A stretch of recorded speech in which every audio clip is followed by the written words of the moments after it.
जास्त पातळ नको, पुरलंही पाहिजे पण 3 लिटर असेल ना. हो कालो ना असं. अरे बाबा कालो म्हटलं पाणी टाकलं पाहिजे. हो तसं ब्रश कर ना आता मला. हां देतो का? नाही राहू द्या, जास्त नीळ नाही चांगलं.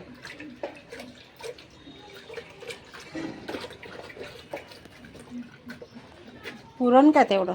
आता इथे तेवढीच भिंत राहिली आहे ना खाली हे ते. कोणती ही झाली का? ही कोण अशी झाली तर नाही ब्रशेस नाही ते घासायला पाहिजे होतं थोडंसं.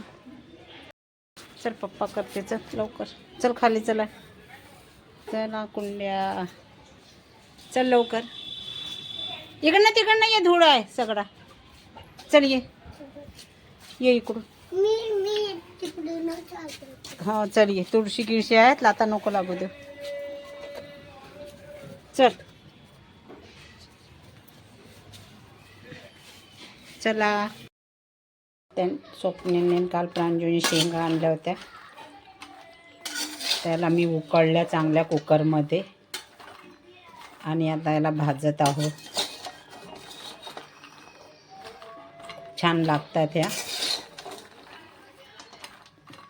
आधी चांगलं मीठ टाकून उकळून घेतलं याला आणि आता भाजून राहिली आहे. Friends, welcome to my channel Sunita Wankhede ब्लॉगमध्ये तुमचे स्वागत आहे. फ्रेंड, कसे आहात तुम्ही? ठीक असाल, ठीकच राहा. आत्ता वाजले आहेत 2:30. प्रांजू आणि स्वप्नील अजून आज थोडंसं चिल्लर वगैरे सामान आणायचं होतं, झाडू दिवे वगैरे काही थोडंफार. कुंडी गिंडी खराब झाली होती, एक डबा झाडाचा फुटलाय तर कुंडीत आण म्हटलं त्याला, तर कुंडी वगैरे आणायला प्रांजू आणि स्वप्नील गेले आहेत. आत्ताच सकाळी स्वप्नीलने वरच्या भिंती घेतल्या, कारण मीच घेते दरवर्षी, पण आज माझी तेवढी हिंमतच नाही आहे. थोडं पण चालता येत नाही आहे, उभं पण जास्त वेळ राहू शकत नाही मी. कालपासून रात्रीपासून तब्येत पण बरोबर नाही आहे, पण मी स्वप्नीलला सांगून नाही राहिले, कारण त्याला लवकरच टेन्शन येऊन जाते. ताप पण वाटत आहे आणि खांदे वगैरे दुखत आहे, छाती पण दुखत आहे, पण मी त्याला सांगून नाही राहिली आहे स्वप्नीलला, कारण त्याला लवकर खूप टेन्शन घेते मग तो, कारण पैसा पण लावून राहिला आहे. पण आता त्या मशिनरीनं माहीत नाही आराम किती आराम पडतो, तो पुढे आखरी रिझल्ट माहीत पडेल.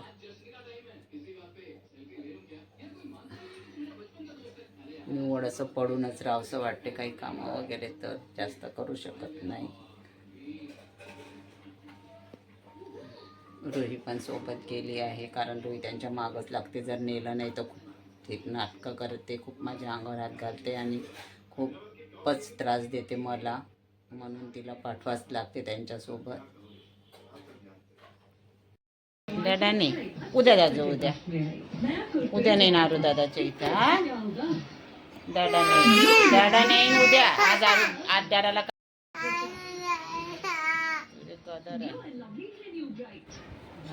आता डॅडाला खूप काम आहे, आता अजून सामान आणायला जायचं आहे. मग उद्याला नाही ना, उद्या शाळेतून आल्यावर डॅडा नेऊन पोचतं करून येणार दादा.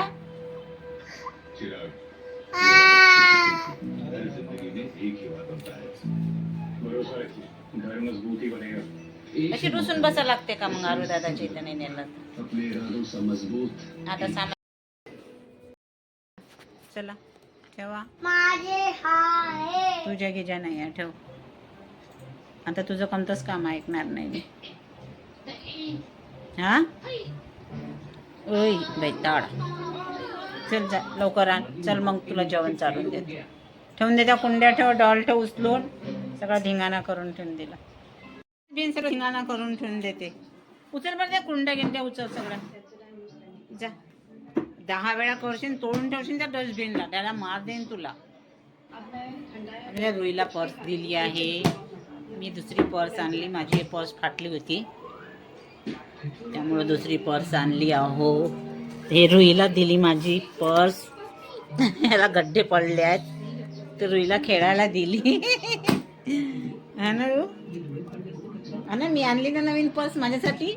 रुई म्हणत आहे की मला देते पर्स, हे नाही पाहिजे, हे फेकून देत आहे ते. चल ठेवून देते आता डस्टबिन, ठेव म्हटलं ना तुला, तुटून जाईन, डॅडा मार देईन तुला. आमच्याकडे आज खूप सामान आणलं आहे ना रू. गंज आणला मोठा, तांब्याचं पॉट भरणं आणलं आहे ना. हो, तांब्याचं भरणं आणलं पाणी भरून ठेवायला प्यायसाठी है ना. रुई गेली होती आणि गंज पण आणला मोठा वाला. तांब्याचं पॉट यासाठी आणलेलं आहे, भरणं मोठं आहे भरणं, ते पाणी भरून ठेवायसाठी रात्रीचं आणि सकाळी प्यायचं सगळेच जण म्हणतात.